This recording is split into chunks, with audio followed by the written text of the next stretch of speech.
नमस्कार, शुभ सकाळ. आजच्या एका नवीन व्लॉगमध्ये मी प्राजक्ता तुमच्या सगळ्यांचं खूप मनापासून स्वागत करते.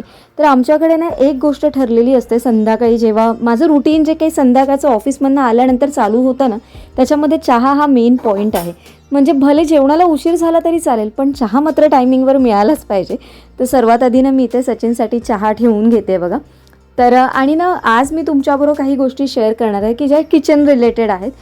बऱ्याचशा मागच्या काही व्हिडिओला ना मला कंटिन्युअसली कमेंट येतात की प्राजक्ता, हे किचनमधलं जे काही तू ऑर्गनाईज वगैरे करतेस किंवा हे जे छोट्या जागेत तू एवढं सगळं ऑर्गनाईज करून ठेवलंस तर ते मेंटेन कसं करतेस, किंवा शेगडीसाठी पण मला बऱ्याच कमेंट येत आहेत की प्राजक्ता तुझ्या शेगडीचा रिव्ह्यू दे, किंवा शेगडी तू कशा पद्धतीने वापरतेस, आम्हाला पण ती घ्यायची आहे, किंवा तू काय प्राईजला वगैरे घेतलीस, असे बरेचसे सगळे प्रश्न होते.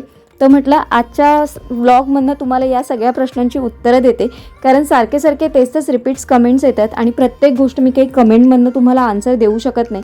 म्हटलं आज तुमच्याबरोबर डिटेल व्हिडिओ शेअर करते.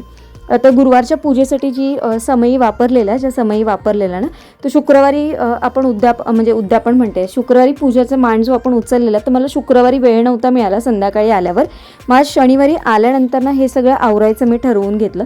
म्हणजे जी काही भांडी होती ना, म्हणजे आपलं जे कलश वगैरे होता ना, तो मी शुक्रवारीच घासला. फक्त या ज्या आपल्या समई होत्या ना, त्या माझ्या तशाच राहिलेल्या, त्या म्हटलं मी शनिवारी आरामात घासते. तर इथे ना मी ह्या घासून घेतल्यात आणि ज्यांनी बघितलं नव्हतं त्यांच्यासाठी जवळून दाखवते बघा. तर ह्या समई ना, ज्या 2 समईचा सेट म्हणजे घेतलेला मी, आणि या भुलेश्वर मार्केटवरनं मी घेतलेल्या, आणि मला 1000 रुपीजला 2 मिळालेल्या. आत्ता ह्या 1000 रुपीजला अजिबात 2 नाही मिळत. गेल्या वर्षी मला एवढ्या साऱ्या कमेंट आलेल्या की प्राजक्ता तू समई कुठून घेतल्यास. तर या समई मी भुलेश्वर मार्केटमधनं घेतल्या आहेत. तुम्हाला जर घ्यायचं असेल ना तर भुलेश्वर मार्केट बेस्ट आहे भांड्यांसाठी. तिथे अगदी आपल्या बजेटमध्ये कमी रेंजमध्ये मिळतात आणि तिथे ना किलोवर मिळतात. त्याच्यामुळे जर तुम्हाला असं काही घ्यायचं असेल तर तुम्ही नक्की घ्या. हे याच्यावर नाव लिहिलं आहे बघा, प्राजक्ता सचिन साखरकर, 1/12/2023 अशी डेट लिहिलेली आहे. तर माझं ॲनिव्हर्सरीचं हे गिफ्ट होतं. मी यावेळेस सचिनला बोललेली तेव्हा की तू मला समई घेऊन दे, कारण आमच्याकडे मोठ्या समई आहेत पण त्या खूप मोठ्या आहेत. तर मी त्याला म्हटलेलं की तू समई घे ॲनिव्हर्सरी गिफ्ट, म्हणजे ते कसं लक्षात राहतात आपल्या. आणि ना मी म्हणून स्पेसिफिकली त्याच्यावर नाव पण मी घालून घेतलेलं, म्हणजे ते एक आठवण राहते आपल्याला की माझ्या या ॲनिव्हर्सरीला मी ही वस्तू घरात घेतलेली. आणि ही कशी आपल्याबरोबर आपण आहोत तेवढपर्यंत ती वस्तू राहणारी असते आणि ती खूप एक आठवण असते. म्हणून लग्नाच्या ॲनिव्हर्सरीला पण मी असं कधीतरी सांगते सचिनला, आणि त्यावेळेस कसं मार्गशीर्ष असतो त्यावेळेस मी काहीतरी त्याला असं सांगत असते की असंच काहीतरी घ्यावं. तर जे मी तुम्हाला फ्रीज मॅग्नेट दाखवलं ना, त्याच्यासाठी पण कमेंट होती. तर प्रिया, हे मी लोकल मार्केटमधनं म्हणजे दादरवरनं घेतलेलं आहे बघ. तर तुला जर घ्यायचं असेल तर दादरला तू घे, ऑनलाईन थोडंसं महाग पडेल तुम्हाला. ऑनलाईनला याची कॉस्ट 160, 180, 200पर्यंत दाखवते, पण दादर मार्केटला हे इझिली अवेलेबल आहे, तुम्ही घेऊ शकता. आणि राहिला प्रश्न तुम्ही जर म्हणाल ना, तर की ह्या साईडचं जे आपलं हे किचन ऑर्गनायझेशन, म्हणजे हे जे छोटे छोटे ग्लास कंटेनर आहेत ते आता इकडे जो हा रॅक आहे ना तो पण वुडनचाच आहे, आणि ते जी प्लेट लावलेली आहे मी अन्न हे पूर्ण ब्रह्म, तो जो स्टँड आहे ना तो पण लाकडाचा आहे. तर बऱ्याच वेळा त्याला ना मॉइश्चरपासून थोडंसं जपावं लागतं. तर मी काय करते, किंवा आता ह्या ज्या बरण्या ठेवल्यात बघा, आणि याच्यामध्ये तर चिवडा आहे, आणि कितीही काही म्हटलं ना तरी चिवडा बिस्किट ओपन ठेवले की थोडेफार नरम पडतात. तर त्याच्यासाठी ना मी ह्या अशा बरण्या वापरते, त्या अगदी एअरटाईट आहे, आणि याचा जो रबर आहे ना तो वेगळाच आहे. त्याच्यामुळे त्याच्यामध्ये तुम्ही काहीही ओपन करून ठेवलात ना तरी ते अजिबात नरम पडत नाही. थोडीशी कॉस्ट जास्त पडते त्याची, म्हणजे 150 ते 200 रुपयाला आपल्याला एक बरणी पडते, पण ती अशा यूजसाठी ना खरंच परफेक्ट आहे. म्हणजे जर तुम्हाला चिवडा किंवा बिस्किट वगैरे असं काही स्टोअर करायचं असेल ना तर त्याच्यासाठी चांगलं आहेत. ह्या बाकीच्या ज्या बरण्या आहेत ना त्या मी अगदी छोट्या ठेवल्या नाही आहेत बघा, मी थोड्याशा मोठ्या ठेवल्यात. कारण अगदी छोट्या छोट्या जशा मी फ्रीझरमध्ये ठेवल्यात ना तेवढ्या छोट्या छोट्या जर बरण्या मी ठेवलेल्या असल्या ना तर त्या थोड्याशा मेंटेन करणं थोडंसं मुश्किल होतं. म्हणजे बऱ्याच वेळा त्या काढा ठेवा. तर हा जो रॅक बघा, याच्या खाली पण ना मी असं हे शीट टाकून ठेवलेलं, म्हणजे जी आपले टिश्यू नॅपकिन येतात ते, कारण त्याच्यामध्ये पण काही जर पाण्याचा म्हणजे काही अंश वगैरे किंवा पाणी वगैरे स्पिलेज झालं तर ते त्याच्यामध्ये शोषून घेतलं जाईल व्यवस्थित. त्याच्यामुळे मी तेच वापरते. आणि हे क्लीन करायला काही जास्त असं पडत नाही. 10 दिवसातून 8-10 दिवसातून तुम्ही एकदा जरी वरतून व्यवस्थित पुसून घेतलं ना तरी या क्लीन होतात. महिन्यातून एकदा तुम्ही धुवू शकता या व्यवस्थित काढून वगैरे. पण जर तुम्हाला इतर वेळेस जर तुम्हाला करायचे असतील तर तुम्ही व्यवस्थित ते वरतून पुसलं तरी चालतं. आणि अशा गोष्टी मी इथे ठेवल्या आहेत ना की ज्या कमी वापरात येतात आणि ज्या बाहेर ठेवल्या ना तरी खराब होणार नाहीत.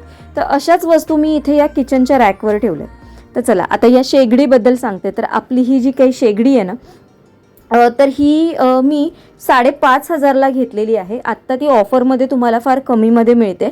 म्हणजे आय थिंक याची 2200 का ते नाही 4,300 का 4,200 अशी कॉस्ट आहे.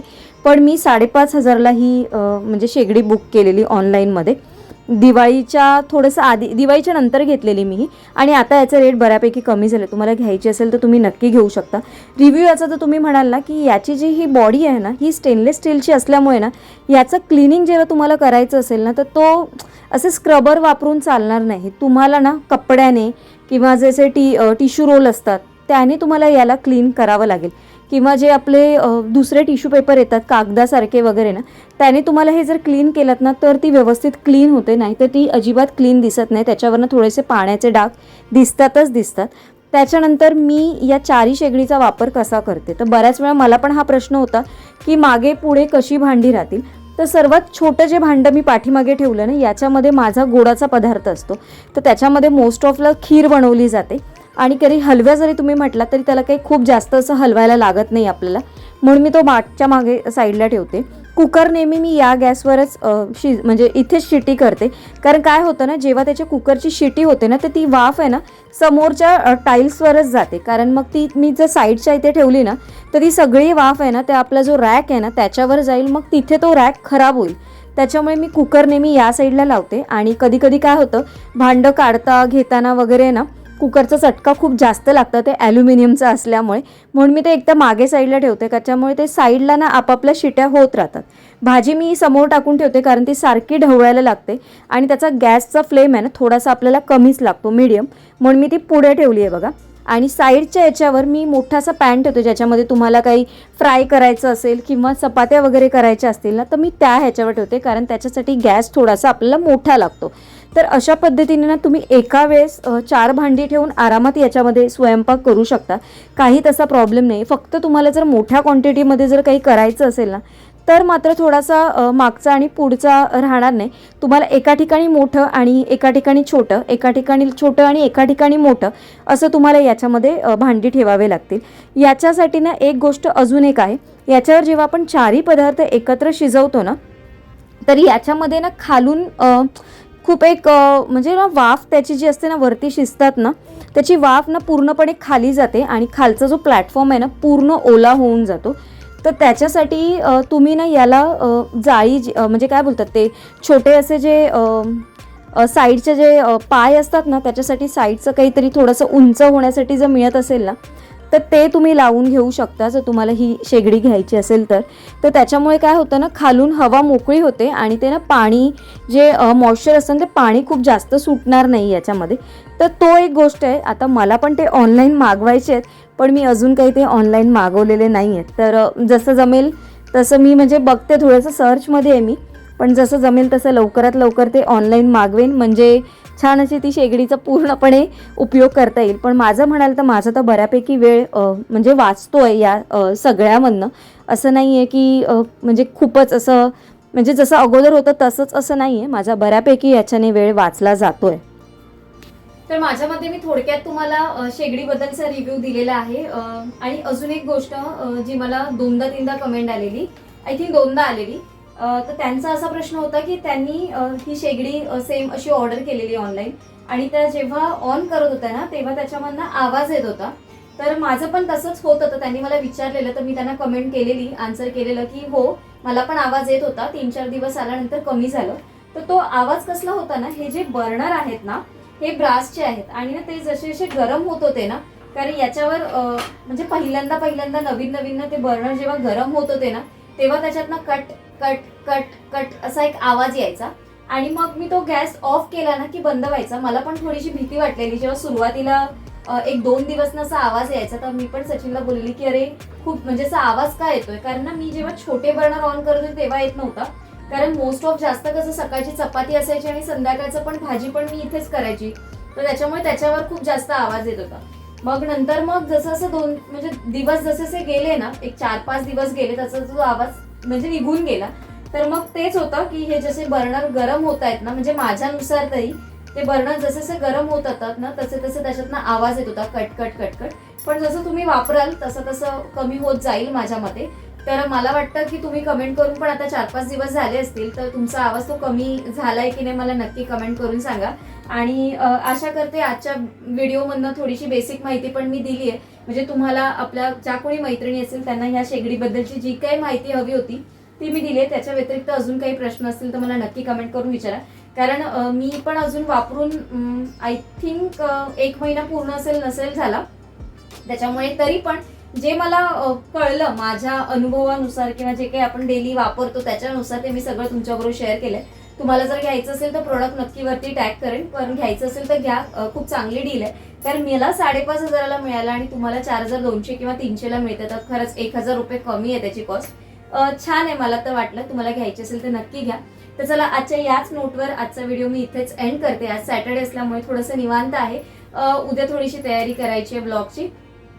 तर आजचा व्हिडिओ मी इथेच एंड करते. आशा करते तुम्हाला आजचा व्हिडिओ आवडला असेल. आणि यासाठी पण मी तुम्हाला थोडक्यात सांगितलं की मी कशा पद्धतीने हे मॅनेज करते किंवा कशा पद्धतीने क्लीन करते. आणि म्हणजे जास्त आपल्याला क्लीन करायला लागू नये म्हणून मी काय काळजी घेते ना, हे पण तेवढंच महत्वाचं आहे की फक्त आपण ते ठेवलंय आणि ते होत नाही. त्याला मेंटेन करणं पण खूप गरजेचं आहे, जे तुम्ही मला कमेंट करून सांगत असता. तर मी कशा पद्धतीने मेंटेन करते, काय काळजी घेते ते आजच्या ब्लॉगमधनं थोडक्यात सांगितलेलं आहे. तुमच्याकडनं माझ्यासाठी काही सजेशन असेल मला नक्की कमेंट करून सांगा. आजचा व्हिडिओ इथेच एंड करते. उद्या एका छानशा ब्लॉगमध्ये भेटते. सर्वांना Shri Swami Samarth. Bye bye and take care.